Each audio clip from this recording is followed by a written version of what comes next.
दोस्तों 2025 का माहौल कुछ ऐसा है कि इस बार हर किसी की मां की चर्चा जरूर हो रही है।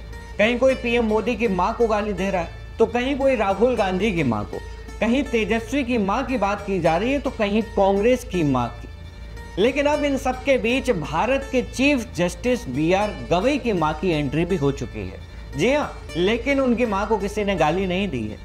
दोस्तों खबर यह है कि हिंदू विचारधारा के विरोधी बीआर गवई साहब की माताजी को आरएसएस ने अपने एक कार्यक्रम में आमंत्रित किया और उनकी माताजी ने वो निमंत्रण स्वीकार भी कर लिया है, जिसके बाद हिंदू विरोधी और आरएसएस विरोधियों को मिर्ची लगने लगी है।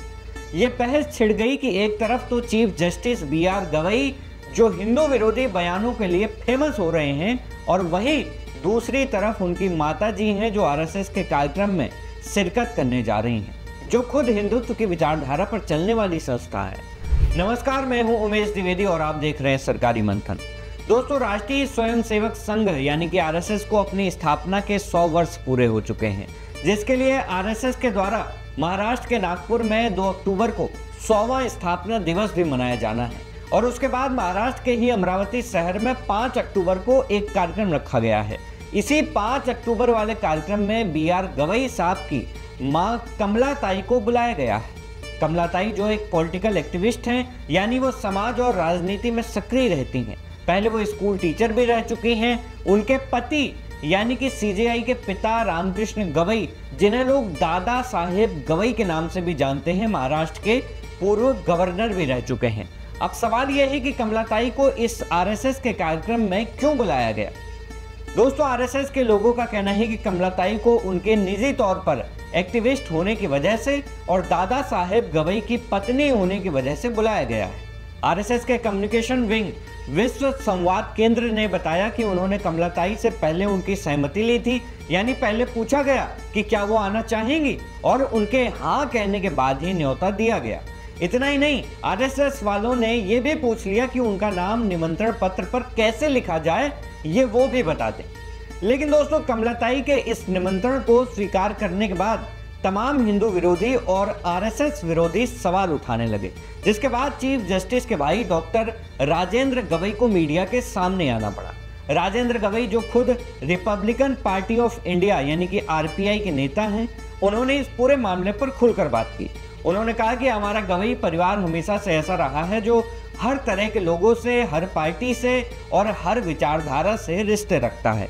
हम पार्टी लाइन से ऊपर उठकर दोस्ती और सम्मान को महत्व देते हैं। राजेंद्र ने यह भी बताया कि पहले भी उनके परिवार के लोग आरएसएस के विजयादशमी कार्यक्रमों में जा चुके हैं। जैसे उनके पिता दादा साहेब गवई और एक बड़े नेता बीडी खोबरागड़े जो राज्यसभा की डिप्टी चेयरमैन रह चुके हैं, वो भी नागपुर में आरएसएस के कार्यक्रमों में शामिल हुए थे।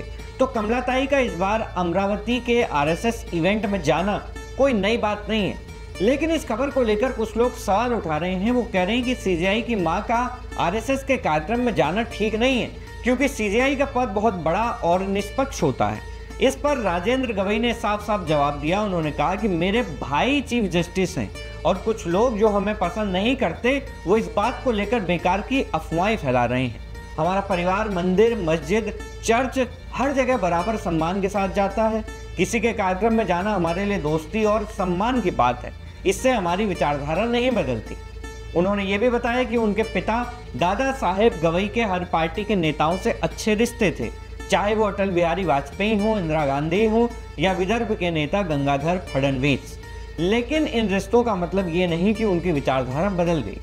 राजेंद्र ने कहा कि किसी के कार्यक्रम में जाना मतलब ये नहीं कि हम उनकी विचारधारा को मानने लगे। हमारी विचारधारा हमेशा अलग और पक्की रही है। उनका परिवार सिर्फ आरएसएस या बीजेपी से नहीं बल्कि कांग्रेस से भी जुड़ा रहा है। उन्होंने बताया कि इंदिरा गांधी ने उनके पिता दादा साहेब को मुख्यमंत्री बनाने का ऑफर दिया था अगर वो कांग्रेस में शामिल हो जाते। खुद राजेंद्र को 2009, 2014 और 2019 में कांग्रेस की तरफ से लोकसभा का टिकट भी ऑफर हुआ था, लेकिन उन्होंने कहा कि उनका परिवार कभी भी सत्ता के पीछे नहीं भागा। वो अपनी पार्टी आरपीआई और अपनी विचारधारा के प्रति वफादार रहा है। दोस्तों, कुल मिलाकर राजेंद्र गवई को इसलिए सामने आना पड़ा क्योंकि आरएसएस के विरोधियों को इस बात से मिर्ची लगने लगी थी कि चीफ जस्टिस की मां आरएसएस के प्रोग्राम में क्यों जा रही है। खैर, आपका क्या मानना है? क्या चीफ जस्टिस की मां अपने खुद की विचारधारा के अनुसार फैसले नहीं ले सकती? और क्या चीफ जस्टिस की मां को अपने बेटे की विचारधारा के अनुसार चलना होगा? अपनी राय दोस्तों हमें कमेंट सेक्शन में ज़रूर बताएं। मिलते हैं आपसे किसी और मुद्दे और किसी और टॉपिक के साथ। मैं हूं उमेश द्विवेदी और आप देख रहे थे सरकारी मंथन। नमस्कार।